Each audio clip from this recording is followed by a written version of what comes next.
Well, hello and welcome to a very special and very live edition of Watercooler. This is slightly different from normal. You might notice I'm back. I'm back here. I am, locked down as everybody else is, in sympathy with Melbourne. But this is a very serious program in many ways. We've convened this special Watercooler panel forum because of the seriousness of what's happening in Victoria and our concerns about that.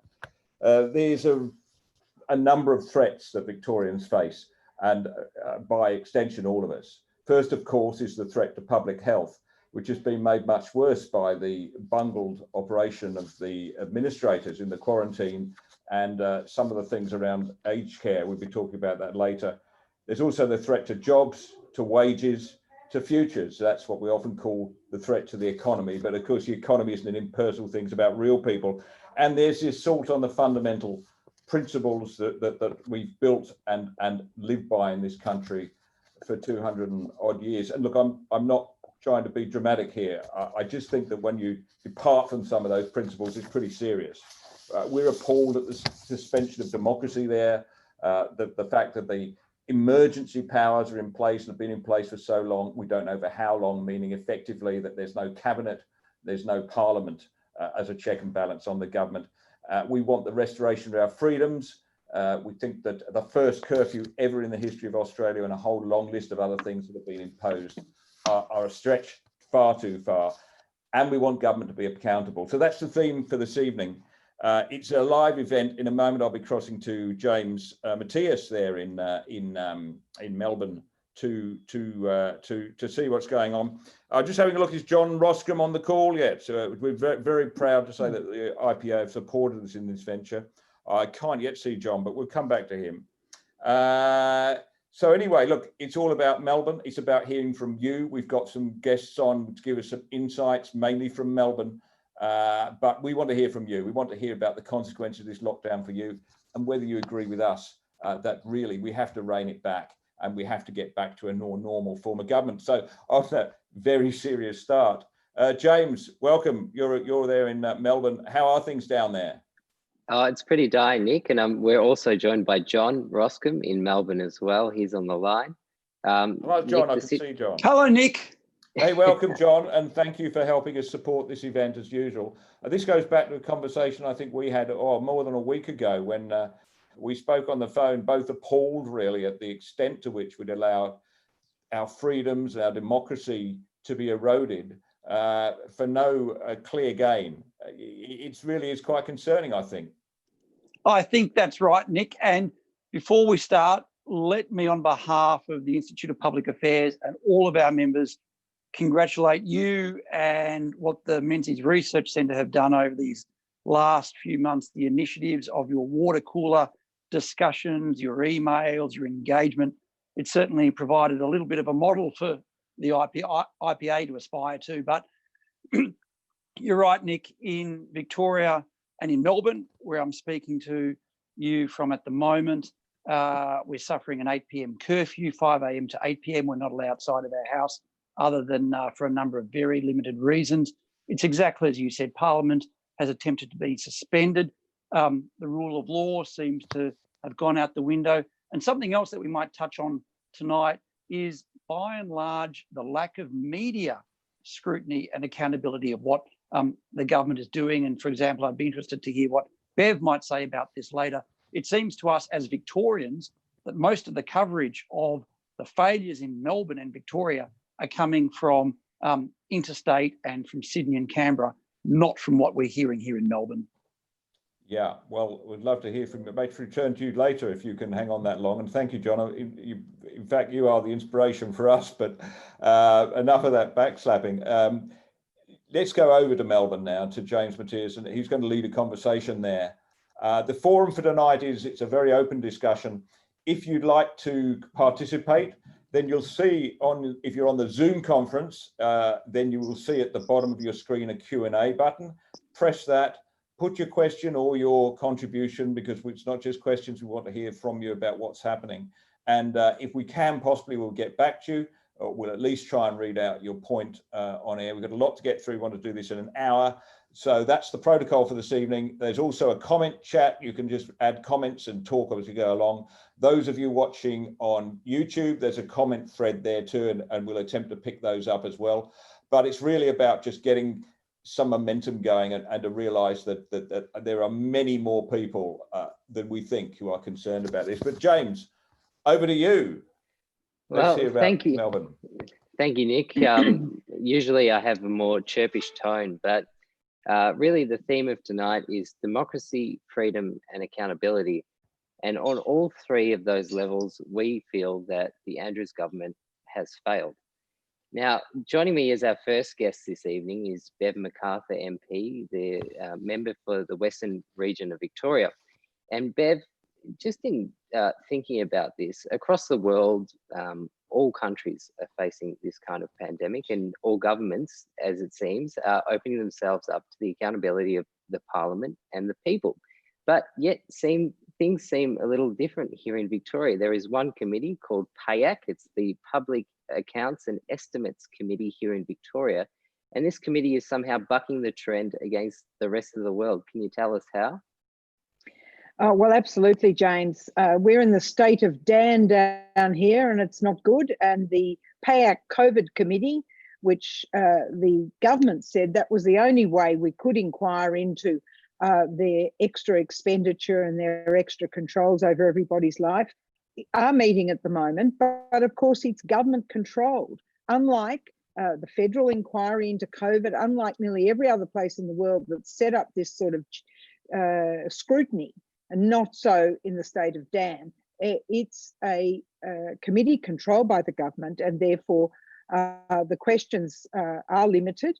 But certainly, Richard Reardon in particular, the deputy chair of the committee, has done an outstanding job over the last 2 days in identifying the fact that, of course, nobody's in control. We've got the deputy controller and the under deputy controller and the assistant manager and the non-assistant manager, and absolutely nobody knows anybody else who's in control, and nobody's in control, and the right arm doesn't know what the left arm's doing. Nobody's responsible or accountable.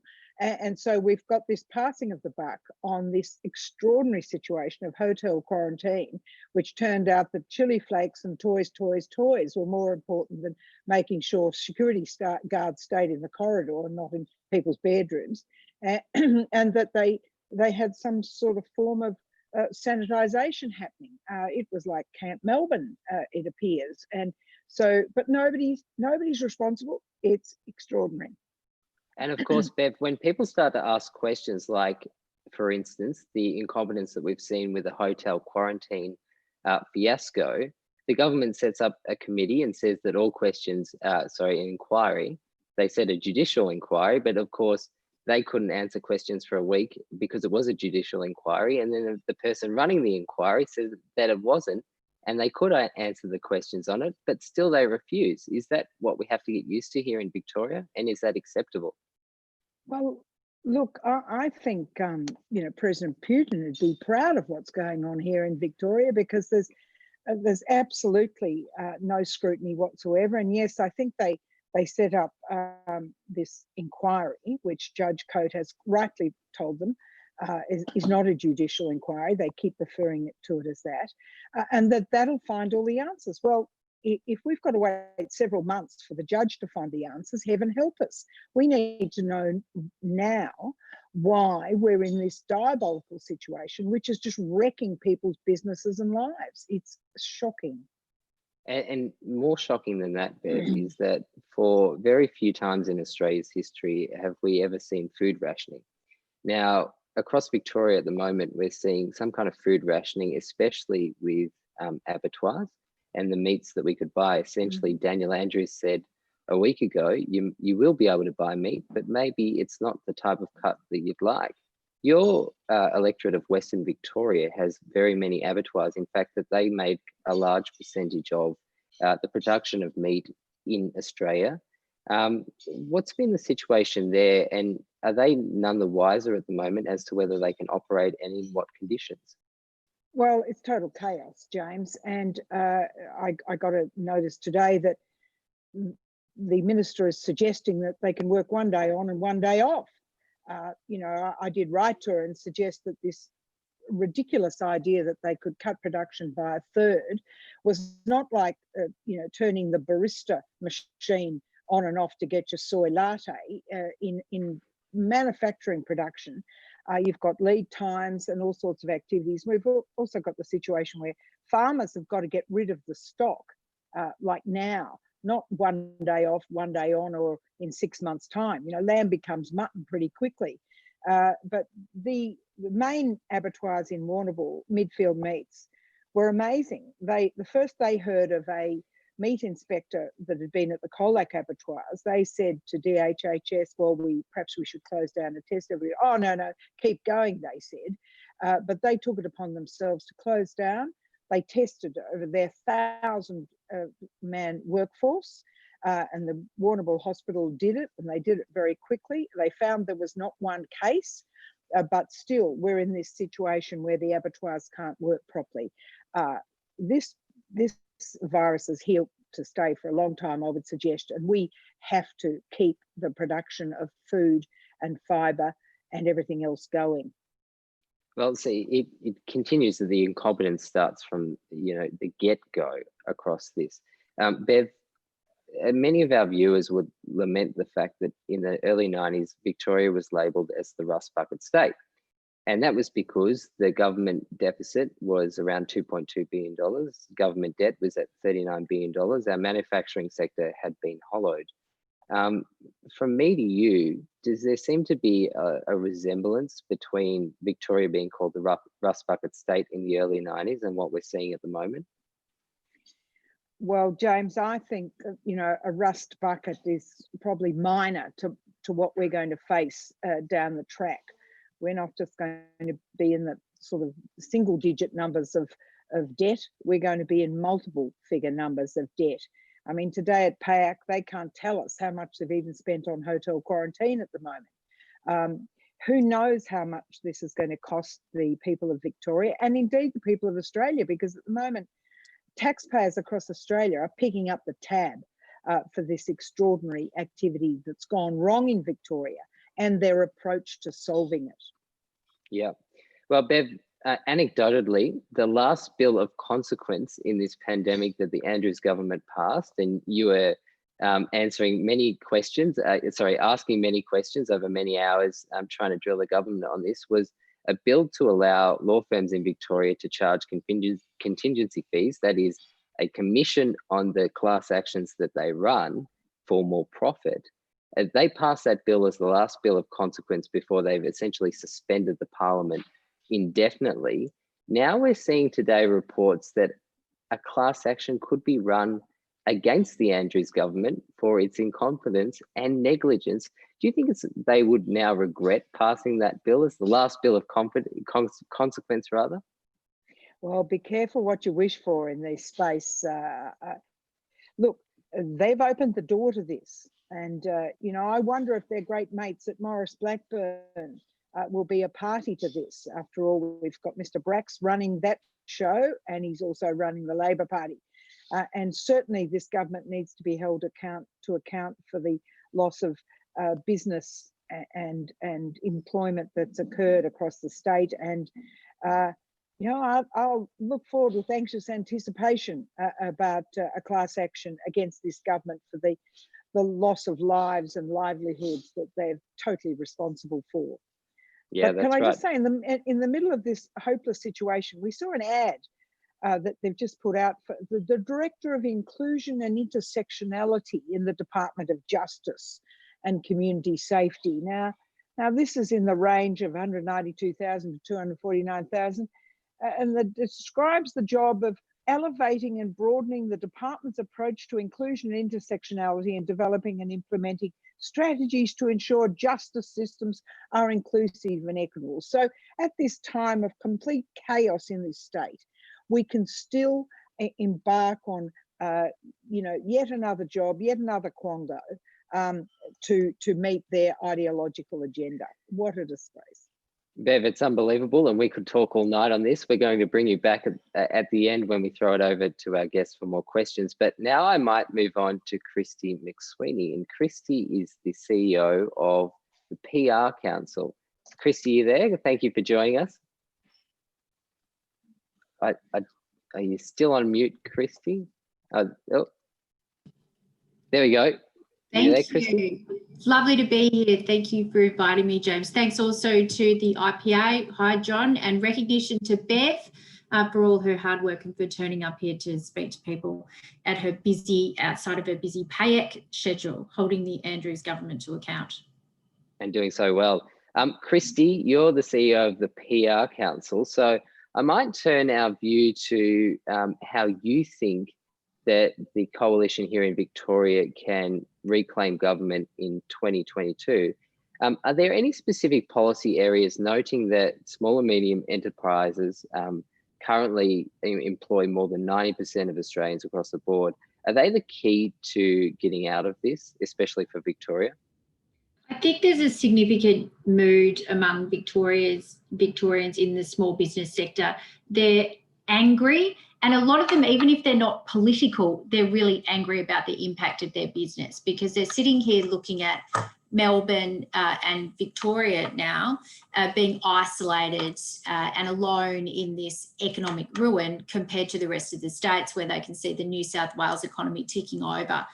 Queensland, of course, has got their tourism industry, their major industry, coming to get back into the black, and we're decimated here in Victoria. So often people aren't political, and talking to them in political language and words and terms that they don't necessarily understand unless you're a political insider or follow politics really closely, which is not most people, is probably not the best way to harness the anger that they have. But speaking to them in language that's not that political just harnesses that anger and that disappointment and that fear and anxiety that they do have about continuing to put their kids through school, keep their business afloat and pay their mortgage.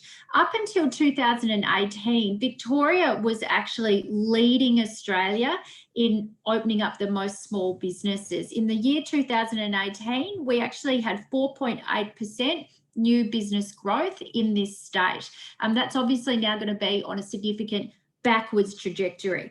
Sally Capp, the Lord Mayor of Melbourne, has spoken about businesses in the CBD, saying her estimate on the discussions she's had is that 15% of businesses in the CBD will not reopen. And of course, they're businesses that are cafes in leases that they can't get out of, in large towers in the CBD that are not having any foot traffic whatsoever, that can't even do the takeaway coffees and so forth that you're seeing out in the suburbs, that is helping some people get revenue and pay their staff and keep their staff on JobKeeper.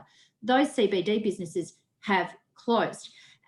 So there is a general anger and a general sense of huge disappointment in the community.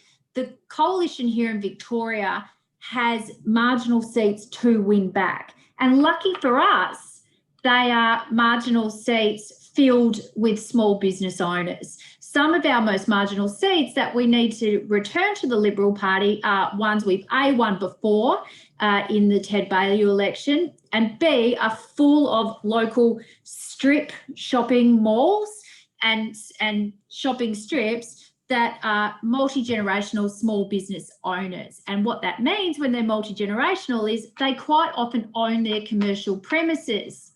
Land tax is a policy that would potentially, A, harness the anger, but also B, make the coalition look like they're bringing in some positive solutions to people that we really need to bring back to us and can bring back to us, speaking in policies that are relevant to them. And just before I jump back to Nick, Christy, one quick question to you is that one of the levers that state governments have individually to pull is payroll tax. Each state can determine the threshold and the rate at which it's paid. Surely there should be some research, detailed policy analysis and something put forward to say that Victoria should now be having a setting where we can attract the businesses that have left because of poor red tape, industrial relations policy and high electricity costs. Surely payroll tax is something that they should be having a look at. Exactly. With the Andrews government here in Victoria, not content to wait for the good faith process between the ACTU and Christian Porter, the Attorney General, and I know Tamsin Lawrence from ACCI is intimately involved in what we're calling the new union accord. Not content to wait for that and to work within the realm of the Fair Work Australia framework that we have, the Andrews government has set up the Wage Theft Inspectorate and also the Labour Hire Authority, which is essentially union right of entry to go into small business. So industrial relations is something that small businesses are worried about because of those two things here in Victoria. Paying people is a natural extension of how difficult it is to navigate the IR system and some of those fair work schedules, particularly in hospitality, tourism, retail.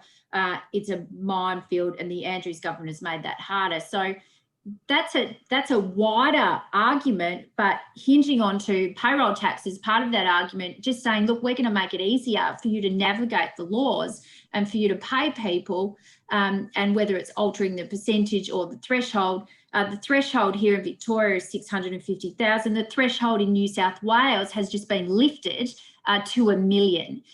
So our payroll tax is less competitive here as an incentive to business than New South Wales. And, you know, Lord knows they have plenty of other incentives in New South Wales at the moment for people to shy away from opening up in Victoria and go to Sydney. Well, yeah, that and payroll tax, land tax, two key policy areas for the coalition to have a look at down here. Nick, back to you. Yeah, thanks, James. And I see Senator James Patterson is on the call. James, can you hear me? You're there from quarantine, I think. I can. I'm feeling very underdressed seeing you and James looking so sharp in your suit and tie and crisp shirts there, but I'm day 4 of home isolation, so I think a slightly more casual attire is appropriate. I think a jacket's a good effort, but look, you having to quarantine right now, I think, so that you can get to Canberra in 2 weeks' time. Very important that Parliament sits. You know, our whole democratic process is even more important at times like this. I think when you're having this erosion of freedoms, some possibly understandable, but a lot not. What's your view of the Victorian government's attitude to go to this state of disaster plan, so that it's now emergency legislation? Essentially, the Premier is running the place with the assistance of his bureaucrats and his police chief, and that's about it. It troubles me. Does it trouble you as a Victorian? Yeah, Nick, just as an aside on the enforced quarantine and isolation that federal MPs from Victoria are doing, I'm not sure it's strictly constitutional to place limits on federal members of parliament from attending the parliament, but of course we obediently follow all the health advice that we're given, and that's why I'm subjecting not just myself but my family to home isolation for 14 days, and we'll see how we survive that. On your substantive question, Nick, I share your concerns. I think the Andrews government approach has been incredibly heavy-handed, but it's had the rare combination of both heavy-handedness and incompetence. And I guess that is the way with incompetent authoritarian governments. They manage to both be horrible at service delivery and be incredibly repressive on individuals' freedoms. The contrast with the New South Wales experience couldn't be clearer. Effectively, New South Wales has had the equivalent of 6 hotel quarantine breaches, except their hotel quarantine breaches are Victorians escaping over the border with COVID-19 into New South Wales.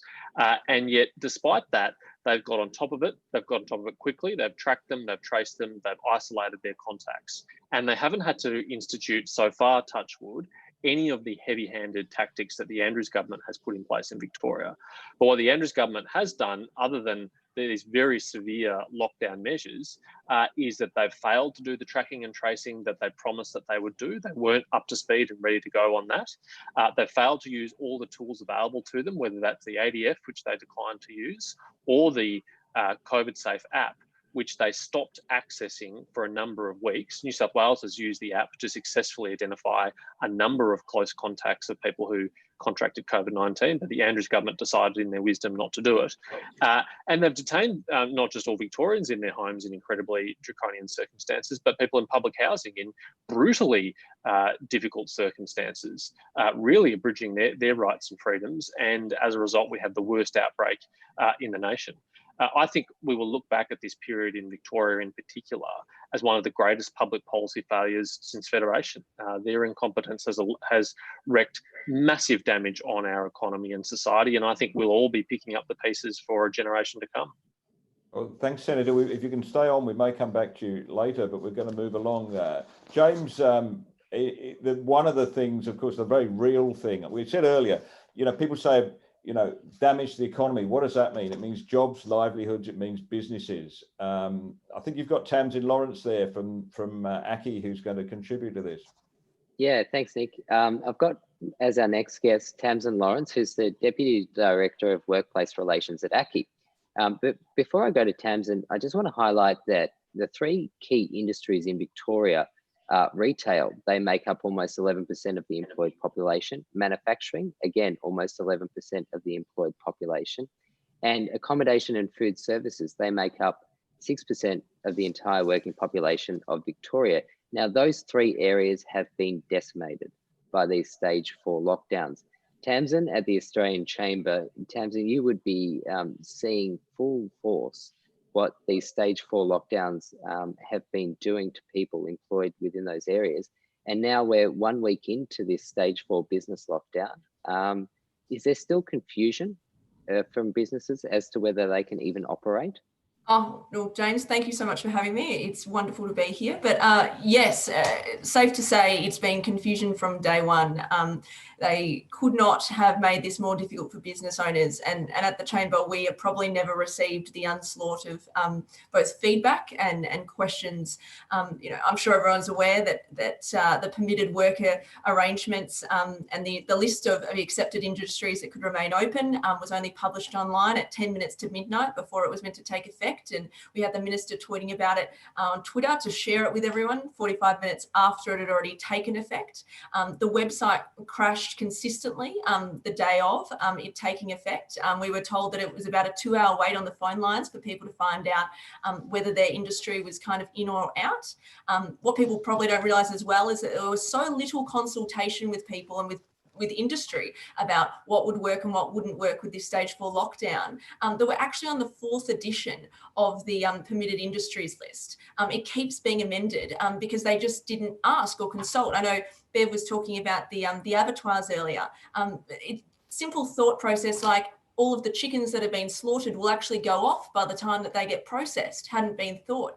To the list just that was amended yesterday, they hadn't thought that the flower industry, those flowers can't just stay up for 6 weeks. Someone's got to pick them. That's one that was added. They added telco stores. The fact that if you wanted to go move somewhere to help someone for caring purposes, they hadn't actually thought that Uber drivers should actually be allowed to perhaps provide that service. And even school staff hadn't been added to the list. So safe to say that it is a constant having to have engagement with government to explain the impacts and explain the supply chain. And I think Senator Patterson mentioned New South Wales earlier, and I think there's a complete contrast with the way that government's gone about it. Obviously, there's a potential that there may have to be area lockdowns occurring in New South Wales, but they're already having those conversations. They're already having the conversations with businesses to understand the impact, understand the flow on, but that we just didn't see that in this state. And one of my favourite examples was on the original list that came out, basic chemical manufacturing was permitted, but other basic chemical manufacturing wasn't permitted. Now, the chemical industry said, well, what's the difference between basic and other basic? Not even they could understand the difference. And that's the industry that was meant to, go and tell everyone what to do. So it's safe to say it has been very difficult for business to navigate. I think one of the most stressful times they will hopefully ever have to go through. It's unbelievable. But Tamsin, I'm not being kind of cynical here, but we know that this government relies on 7 times more revenue from fines and mining royalties every year. And there's a fine at the moment that an employer can be fined for an employee that turns up to their workplace having been COVID-19 positive. But what is the requirement of the employee to tell their employer that they actually are COVID-19 positive? Well, James, a little bit of a correction. There's actually 2 fines that employers can now cop for this. It is extraordinary. So under the work health and safety legislation, they've said you must let Safe Work Victoria know as soon as you've got someone in your force that's contracted COVID. And if you don't do it immediately, you're up for $198,264 fine. But there's another new fine that's come with the new permitted worker scheme. Again, if an employer not only has someone that's got COVID, but if they're a close contact and they allow them to have the worker permit, then they're up for another fine of $99,132. So it's extraordinary because there's no requirement on employees to notify their employer. And I think this has been the consistent theme of the Andrews government.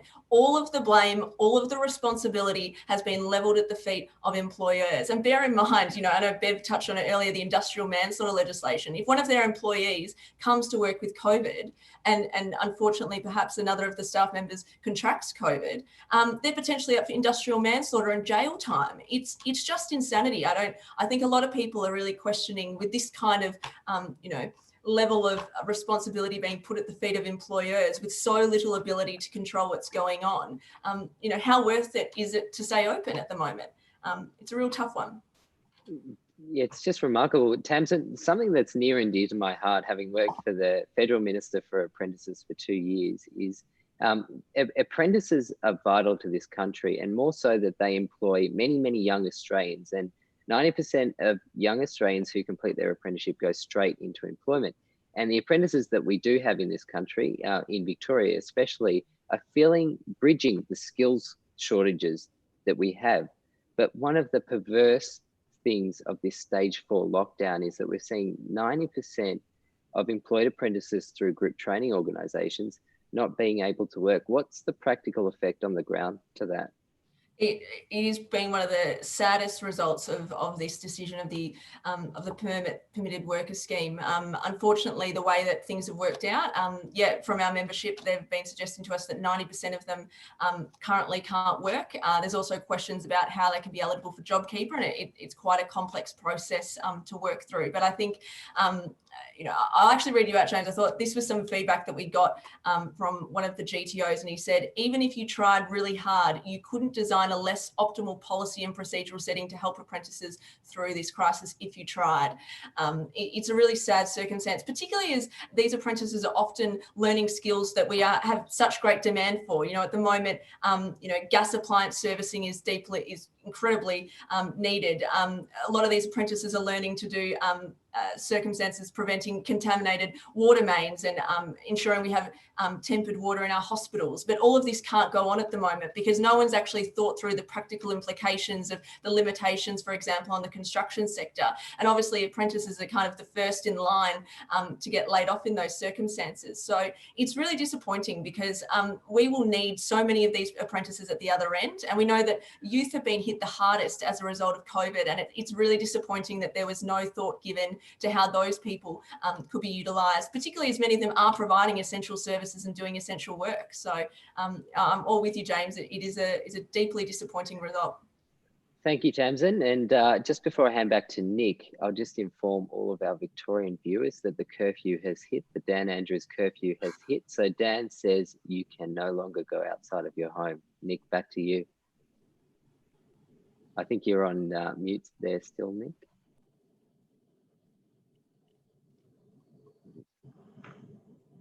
Take you off mute. Okay, yes, it's one of those modern phrases, isn't it? You're on mute. I used to enjoy going to Melbourne because you could always get a bite to eat after 10 o'clock, but you can't. Obviously, you're stuck for one after 8 now. But look, moving on, you raised some important points there, James. We've had a really great response online. The questions are coming in. We're not going to be able to get to everybody in person on this special edition of Watercooler. We'll do our best. We may even run over 8:30 if you can bear with me. Gillian Patterson writes, James, in response to you, not a rust bucket state, but a state of incompetence, which could be our new number plate. And Bob Partington says we're flattening the curve, but it looks like we're now trying to eradicate. You're right, Bob. I mean, we've got to get our policy aims here right. I'm not sure that it's been spelled out. How many? What's a manageable number? 200, 50, nil? We don't know. The Premier hasn't yet told us. Dean Joel, very important point at 4 minutes past 8. I don't recall ever having heard from the state government a reason for the curfew. this is one of many decisions that have not been supported by clear rationale. Am I lacking a sense of clarity? Am I alone in lacking a sense of clarity? Our good friend Roger Gillespie says, are the lunatics in charge of the asylum? I'll leave you to answer that one. And here's an interesting comment from George Fast. George is a dentist, and he writes, there's not been a single case of COVID-19 from a dental practice anywhere in the world, but we're forced to practice with restrictions that prevent us from providing any treatment that's not of an acute and emergency nature. By the time we're able to resume treating people, a considerable number of issues that could have been dealt with simply and economically will become complex and potentially very expensive. Look, there's plenty more. We'll come back to more in a moment. But on this question of the economy, is there such a thing as the essential and the non-essential economy? As Daniel Andrews, the Premier, seems to have said, some businesses they can do stents with, others can't. Joining us from Queensland, a Victorian escapee, if you like, got up there, is our good friend Judith Sloan. Judith, first of all, we should say that you were up there well before the lockdown hit in terms of the borders. Yes, we did. Luckily, we were very astute. Although we did leave at a time when things were, I think, improving slightly in Victoria. They've now, of course, deteriorated a lot. But look, I think the way to think about the economy was that, you know, the initial reaction to the virus was based on a lot of ignorance and possibly overreaction. And I think there was a sense, I think the Prime Minister talked about businesses going into hibernation. There was perhaps a degree of reality, not complete reality to that. But what's happening in Victoria now is, I think, incredibly gloomy. And both Bev and Tamsin, I think, have made some incredibly important points about really the completely impractical nature of the restrictions, particularly as they apply to business. I mean, what this government, what the Andrews government is trying to do is kind of centrally plan an economy when they actually know very little about how an economy works. They really have absolutely no idea about the supply chains, and they have no idea about the costs of running business. You know, this idea of, oh, we'll put the supermarket distribution centres onto 25% or something. I mean, it's absolutely extraordinary. The whole thing, I think, potentially grinds to a halt in certain sectors. And I'm sure Tamsin's seeing that, for example, in construction. This idea that, you know, only 25% of the workers can work and workers can't work across different sites. Well, you may as well shut the whole thing down, frankly. So, I think the thing that is probably the most annoying, and I'm sure this is pretty much everyone who's listening here, is that give us the evidence and possibly we'll go along. So that idea that there is some evidence that a curfew at 8 p.m, I should say, is scientifically based, well, give us the evidence. I mean, I'm sure there is no evidence on that, by the way. So it seems to me that they're making it up as they go along. And really, there are an awful lot of losers, way more losers than there are winners in this outcome. You raise a point there, Judith. I mean, we did some modelling early on, and we said you can shut the whole economy down big time, like they did in New Zealand. You can keep running as they have done in Sweden and some other countries, or you could do stop-start. So it gets bad, you stop the economy, it gets good again. You open up the economy.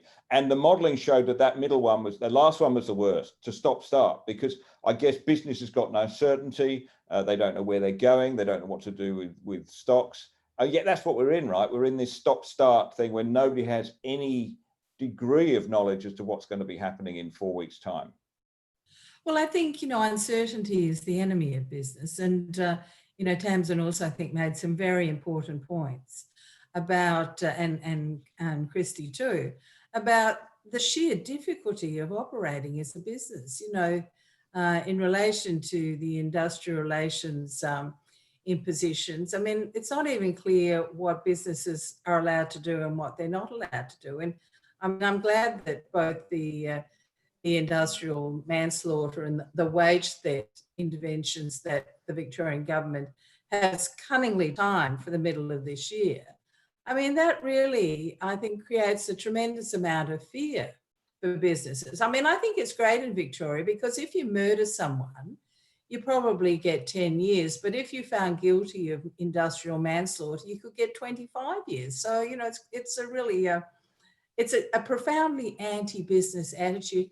And I think if you listen carefully to the Premier, that's really coming through. He kind of doesn't care about business. He thinks that they're all on the take or something. And therefore, the fact that he's been imposing these costly interventions, he's not too worried about it, really. Yeah, thanks, Judith. Thanks very much for your contribution, and stay safe up there. Just very quickly, we've just been joined by a former colleague of mine, Rachel Baxendale. Rachel Baxendale, we spoke earlier, I think, John Roscombe, you raised the points about the media letting us down, but I think there's one journalist, there's a number, but one who's been outstanding in this, in grilling the president, in grilling the Premier, Rachel Baxendale. Rachel, welcome tonight, and thank you for joining us. What's it been like going in there asking the Premier the hard questions? Because it seems to me at some press conferences you're the only one asking them. Nick, I think Rachel has just dropped off. Rachel's just off. We'll come back to Rachel. She's probably filing. She's probably up against a deadline. You pick it up from here, James. Education, the workplace, nursing homes. Of course, there's so much we haven't touched on, and we need to move on through this. Where do you want to take this next, James? Yeah, I think I might just bring in Pat Sparrow, who's the CEO of the Aged and Community Services Australia, ACSA. Pat, are you there? Yes, you are. I am here. Pat, it's good to see you. We worked together many, many years ago. We Pat, did. Yes. Pat, aged care is a renewed focus at the moment, especially in Victoria. You recently released a report which shows the comparison between a daily cost of an aged care bed is $300 and that of acute care in hospital is $1,300. And so based on that cost appropriation, it seems that the government is actually implementing a process whereby they want to keep more people in aged care, even if they're COVID positive, rather than taking them to the more expensive acute care bed in the hospital. Pat, if that's true, it's an absolute fallacy. Oh, look, it's terrible. So we did a paper on hospitalisation because most governments, Victoria included, has a policy of making a case-by-case decision on residents in residential aged care about whether or not they will go to hospital.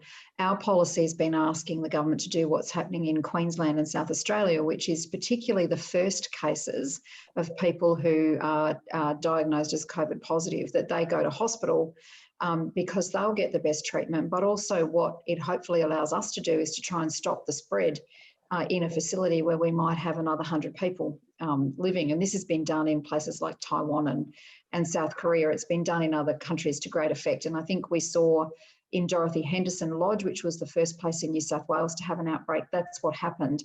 And their outcome was very much better than what we later saw at Newmarch and what we're seeing in Victoria, where people are being left in residential aged care. The issue about the funding is even worse than that, actually, James.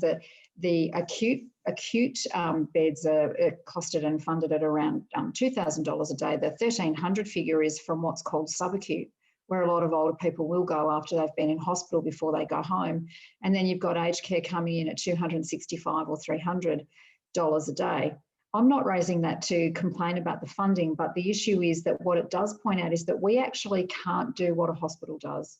We're not staffed like a hospital. We're not funded like a hospital. We don't have the, we can do infection control for things like flu and gastro where there are vaccinations and known treatments. But at the moment with COVID, which is so virulent and has such a terrible impact on the really vulnerable people that we care for, we're saying you can't look at aged care at $265 or $300 a day and what we can do and compare it with what can happen in a hospital. And older people deserve to have the very best care in hospital. Also, if they transfer, what it does mean, we do know that some people are saying, well, what if all the beds are full? Which of course is not the case at the moment. So there's no real reason why older people can't go to hospital. But if the beds were all full, still taking the index cases or the first cases to hospital would actually give us time, really important time, to work with the health authorities to set up what's known as hospital in the home, to give us a chance to bring in the additional staff, to bring in the additional equipment and resources that we need so that we've got a better capacity to care for people in situ. So that's an issue that we think is really important. And we want all governments, the Victorian government, but all other state governments who haven't yet adopted that, to adopt it, to hopefully make sure that no other state gets into the position that Victoria is in. Yeah, absolutely. Now, Pat, you're independent in all of this. I'm a bit more political than you, and I think that it's absolutely unacceptable that the Andrews government in many areas is trying to obfuscate responsibility. And one of the areas they're setting up for a fight on this is whose responsibility is aged care. Yeah. I've just told you my views on that, but I just want to hear from you in a practical sense. Is there a buck stops with me system? Is it the federal government's responsibility? Is it the state government's responsibility? Or is it a shared responsibility between both jurisdictions? The way that it's set up now, it's actually a shared responsibility, and I think that the blame game is appalling, and that what we should be focused on now is making sure that we're all working together to get the best outcomes for those older people and their families. The way that it works in aged care is we're actually funded to deliver some through the Commonwealth, funded and regulated through the Commonwealth, and we are required to do some of the clinical care work. Obviously, we have people with dementia, and as I said, we can look after people with the flu, etc. But really what we're also funded to do is to facilitate access to the health system. And at the moment, the health system won't have any facilitation. So the delivery of health services, including psychological services, oral health, actually come through the state system. And what we're seeing is the real issues of the interface now between the Commonwealth and the state play out. And it's very convenient to point fingers. What we have to do is work together and make sure that the health services are being delivered. The bigger conversation we have to have through the Royal Commission is actually what is it that we want aged care to be, particularly residential aged care. If what we want residential aged care to be is like a subacute or is to be more like a health system, then we need to be funded and regulated differently from what we are. If, as what we've been asked to do at the moment in residential care, is to actually provide a home-like environment and to access the health system when people have health needs, then it's a different discussion. But at the moment, everyone's having a bit of a 50 bob each way about what we are, and it's not helping to clarify what needs to be done and how we make sure that older people are well looked after. Yeah, well, it's a great benefit, Pat, that we have that you're outcomes focused on this. And the point scoring may try to continue, but we've got people like you on the ground that we can have great confidence in. And thank you for everything to you. Yeah, Thank sorry. you. Can I make one comment on the permit scheme? I've been appalled to discover that while aged care nurses are seen as essential workers, no other aged care worker is seen as essential. And we've had extraordinary difficulties with our providers of trying to make sure that we've got permits, that our personal care workers, our cooks, our cleaners, that the facilities need more than ever right now, and not seen as essential workers. And that's really been a disgrace, I think, that we're trying to see addressed. But sorry, James, thank you. And thank you for having me on. It's great to come and talk to people who are interested in aged care.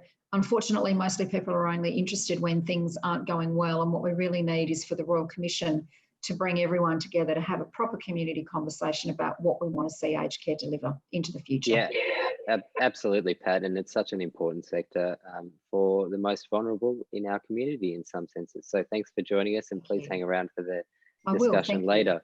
I might just move on now to Cheryl Lacey, who's the CEO of Thought Starters on Education. And Cheryl and I have known each other for a while, such that she knows what a good student I was, which is why I received the ultimate parent-teacher interview books from her, both from a parent and teacher perspective. Cheryl, the education sector at the moment is suffering from many different facets. The university sector, for instance, is suffering from a massive revenue blow, right down to teachers in primary schools, the students and the parents. And I thought I just might read out, before I ask you your first question, a small paragraph from the introduction of one of the books that you gave me many years ago, which says, "A school is more than a space for learning and teaching. A school is the guardian of relationships. The most important is the one between the parent and child, the relationship that you must acknowledge and protect." Now, that was to teachers in schools. Surely that relationship is very much under strain at the moment in Victoria, given the current circumstances. Oh, absolutely. James, first of all, thanks very much for having me here tonight, and for everyone else on the panel who's made a contribution. With respect to that, you're absolutely spot on. I think the one thing that we need to be clear about is that parents raise children, and schools are there to support the education of their children. And unfortunately, what we've had over a number of years is a weighted element where schools are taking on more and more responsibility and accepting responsibility for issues that are more based on the parents' responsibilities for raising their children. And the result of that, and with other social changes, is that we've actually got this real disparity between a full understanding of what takes place in schools and who's responsible for those things. So with this COVID situation, I'm looking at it really from a very positive lens and saying, you know, Victoria is in such a state of flux. How can we use this as an opportunity and use Victoria as the classroom for really effective reform that really is required in the education space, so that we're respecting the needs of families and putting them front and centre when it comes to education. Yeah, and Cheryl, unfortunately, the pandemic is here, but it provides a perfect opportunity in some cases, in some sectors, especially the education sector, to rip the Band-Aid off and really identify those policy reforms that would have been in the too hard basket previously, and bring them to the forte and assess the way that we can make the education system better. What are the top, say, one or two priorities that governments should be looking at through this prism?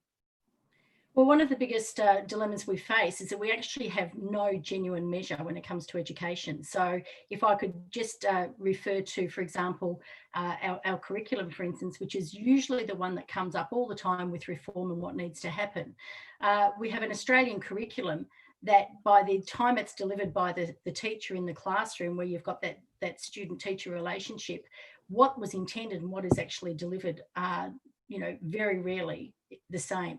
And because there's the opportunity for diversity, which is a very good thing, there's no measure around that. So we've actually got this system of flexibility that's a falsehood, predominantly because we have unions controlling it. And if we can pull unions out of the classroom and bring very logical reform in, you know, we'd be far better off. And when one example there, of course, is the fact that we're still operating around a 9 to 3:30 time frame. So 25 hours of the week, we have schools functioning for only 40 weeks of the year. So if we could, for example, have schools functioning for 52 weeks of the year from 8 a.m. to 6 p.m. With an agreed stable curriculum, and open up those very valuable resources for small business to come in and bring on a raft of educational opportunities, whether it be the teaching of English for migrant adults, whether it be sport, health, increased scouts, cubs, all those sorts of things. We've got really valuable resources for 12 weeks of the year minimum laying dormant. So that would be one major reform that would bring in employment, it would bring in community engagement, it wouldn't you know, cost additional money other than that use of rental space and so forth, and certainly create a great more deal of flexibility for the education space. And the other one, of course, my real pet love is converting the label of disability and shifting it to diverse ability. Everybody's capable of something.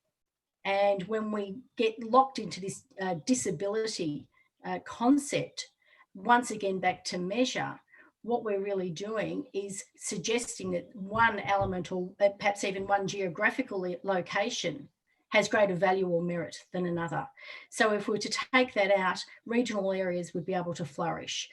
People that do have a physical or intellectual disability, we could build on their strengths and give them the education that they need to be fulfilled and to be valued members of the community. And it's all possible. What we need to do is really just take on that the strength of opportunity and dig deep and affect the change that we really can do during this pandemic and forward.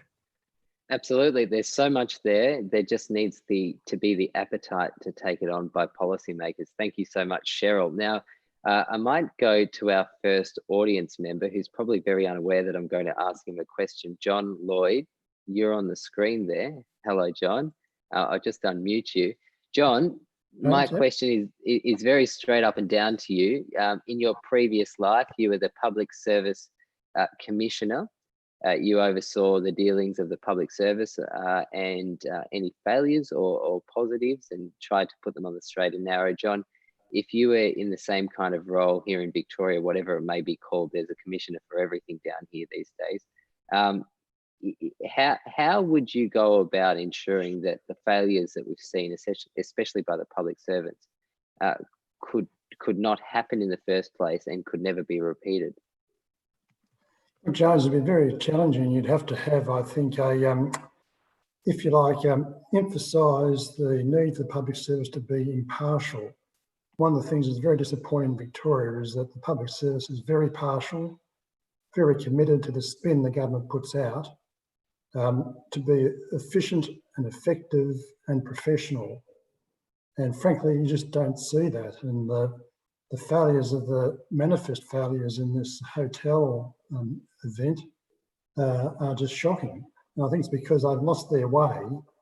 They don't have a clear sense about what the responsibilities are of a division between the public service and the ministers. And they're too, I think, engrossed in the spin.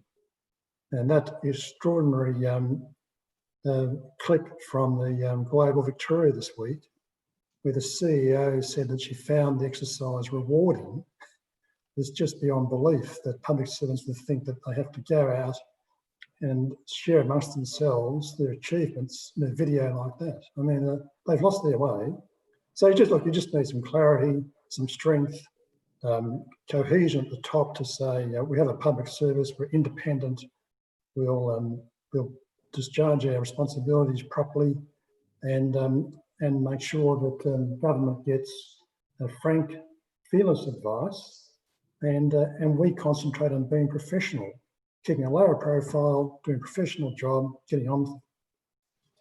Yeah, John, just pick up on that. The Victorian Public Service is very top heavy at the moment.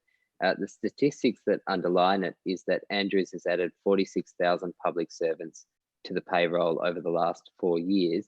And now we're in this unprecedented situation in Victoria where we now have more than 50 commissioners. You've got a commissioner for waking up in the morning and going to bed at night. How do you try and deal with that when you've got such a top-heavy down approach, and all the while these commissioners are essentially taking some of the roles and responsibilities of the elected ministers to unelected, highly paid officials? Yeah, look, it's very, it must cause a lot of administrative problems because you inevitably have a lot of boundary issues, a lack of clarity about where the responsibilities start and finish. And that always leads to a competition, to fiefdoms being created, to holding back information and not sharing. I think what you'd have to do is just say when the coalition comes into power, we're going to have a substantial and not too long review and just remove a lot of those other bodies. Yep. Thank you, John.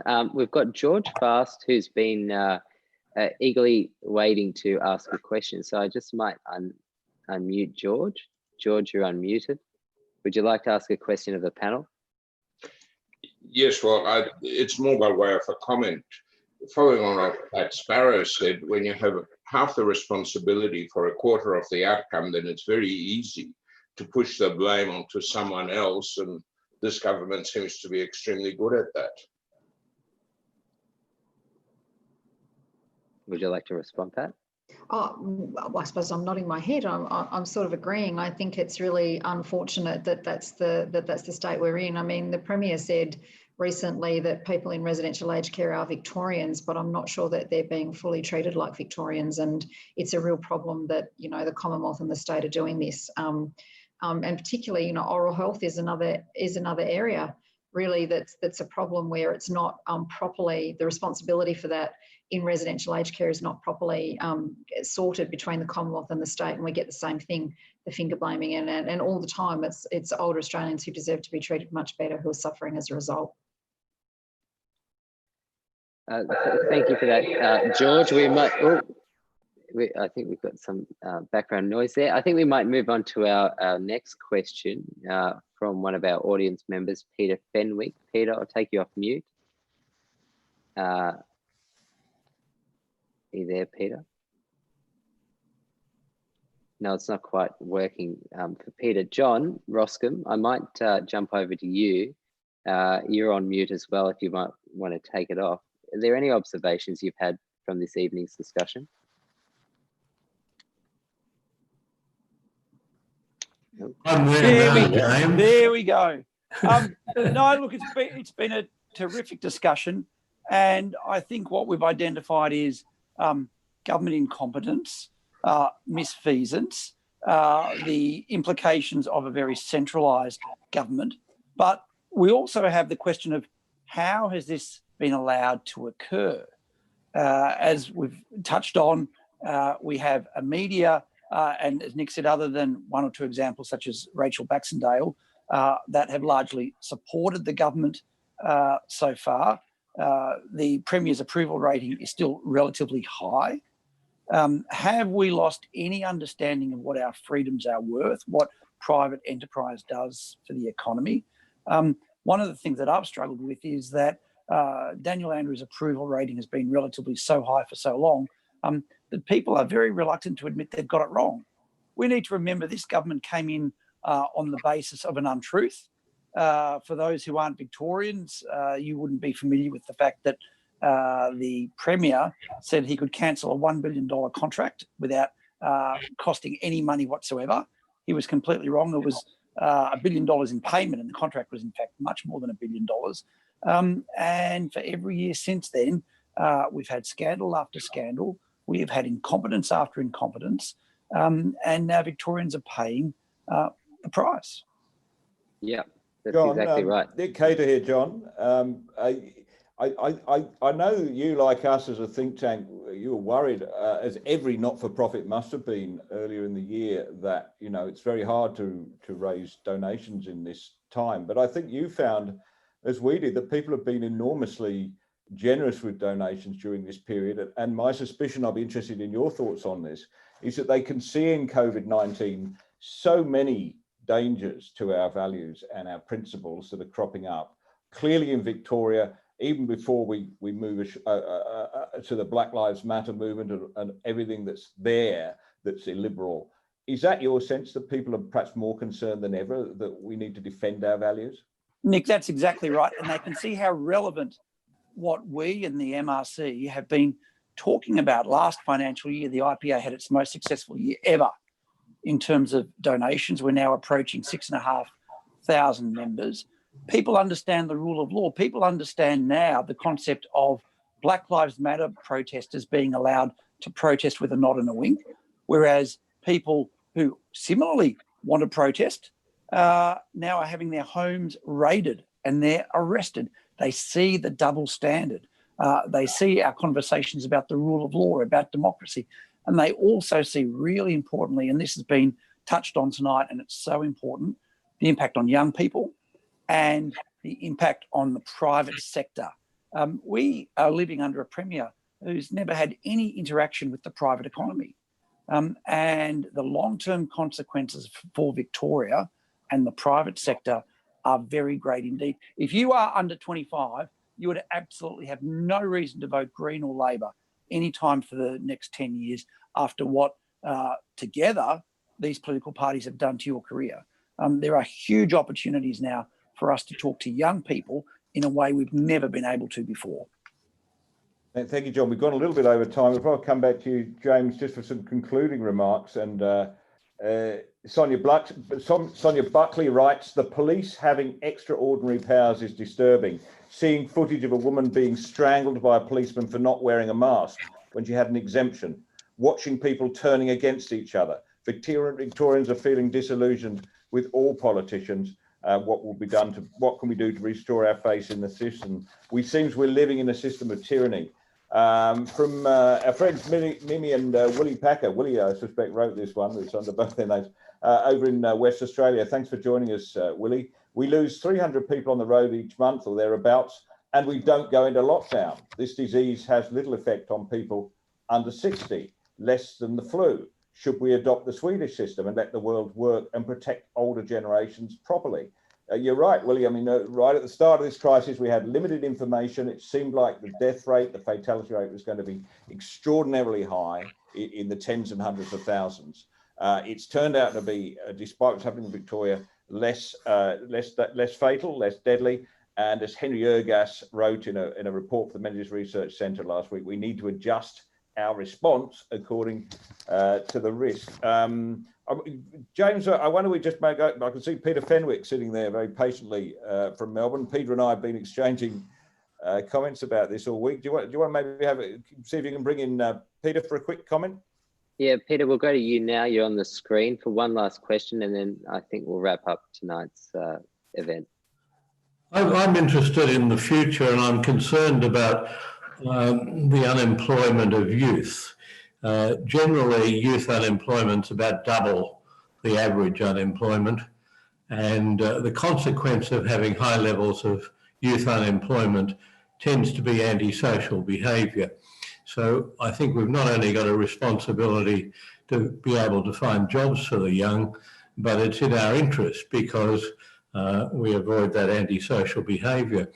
My question is, given that it's probably high wages, high minimum wages that are keeping the kids out of a job, what scope is there to excise the under 25s from the Fair Work Act? That might be a very good question for Tamsin. It would be pretty difficult, Peter, I must say, to get rid of them from the Fair Work Act. There are already what's referred to as junior rates that occur in some industries, for example, in retail, hospitality, which is meant to encourage the employment of young people. They have slightly different rates on the basis that they don't have the same experience. So it's in order to try and give them a leg in. But I think it's a very good point to be made, particularly the lag that will occur for these people. If you're entering the job market now, it's predicted that it's going to take over a decade for you to catch up to where you should have been because of the impact. My understanding at the moment is that for every job seeker out there looking for a job in white collar, there are 295 applicants at this current point in time. That's across the country. That's not even looking specifically at Victoria. So I think if I was a young person finishing university or finishing school at the moment, I'd be deeply concerned. And I think it's definitely something that we're focusing on. How can we assist more people and more young people and encourage business to pick these people up? Because look, it is a risk to pick up someone who has no work experience, who perhaps hasn't had a trial run anywhere. But if there's something we can do, particularly through the industrial relations system, to incentivise employing those people, have no doubt we are currently putting it forward. I've got a suggestion. Yeah, go for it. It's what I call the job creator scheme, and that is to offer employers $300 a fortnight for every new job they create for someone under 25. That would be about half of the New Start allowance. And I'm not a favourite of intervention, but it's an alternative to not being able to get a cancellation of minimum wage laws. I put that forward as a suggestion. Look, it's a good one, and unfortunately I'm bound by incredible confidentiality requirements in the IR discussions, but I think it's a really good one, Peter, and if it's okay with with the Menzies Research Centre, I might get your contact details and be in touch after this, because and that's to everyone. If you've got an idea or solution, we don't have a monopoly on good ideas at the Australian Chamber. So if someone does have one, particularly in the IR space, I would love to hear it. Thanks very much for your idea, and thanks for the opportunity to be here, James. And thank Well, thank you all for joining us tonight. It's been a very fruitful discussion in all. You know, I was watching a movie recently called Network, and the news anchor there, Howard Beale, said, "We're mad as hell and we're not going to take it anymore." And that's very much how I and many Victorians should be entitled to feel. We're mad as hell and we're not going to take it anymore. And what's more, we shouldn't be blamed anymore.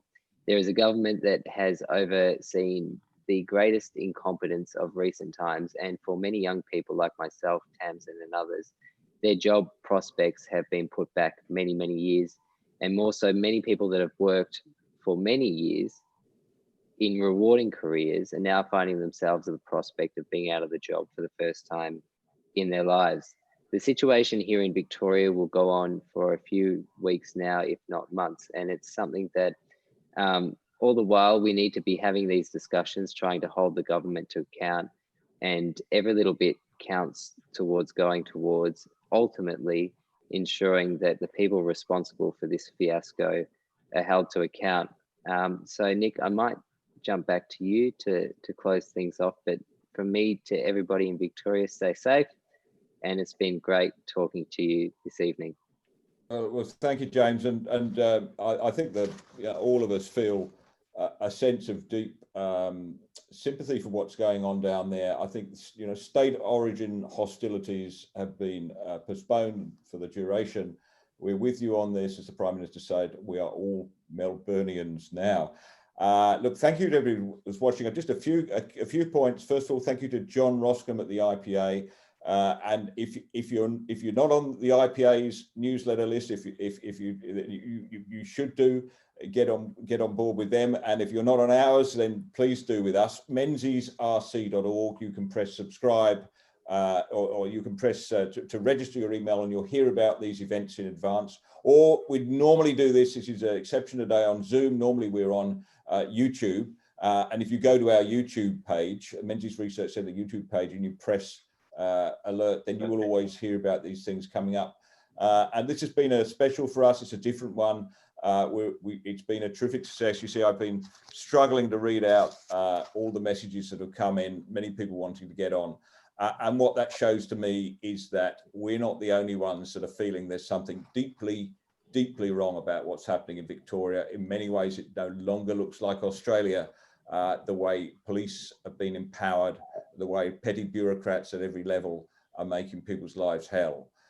So please, let's use this opportunity to start the momentum going. It's hard often to put your head above the parapet on an issue like this, but we must do it because we have to get Victoria and the nation back to a state of normality. Thank you very much for staying with us tonight. And thank you to all our participants, Tamsin, Bev, John Lloyd, Pat Sparrow, Cheryl Lacey, Christian McSweeney, and of course, the great John Roscombe. Thank you, John. And we'll be back again for Watercooler at 7:30 again next Wednesday on YouTube.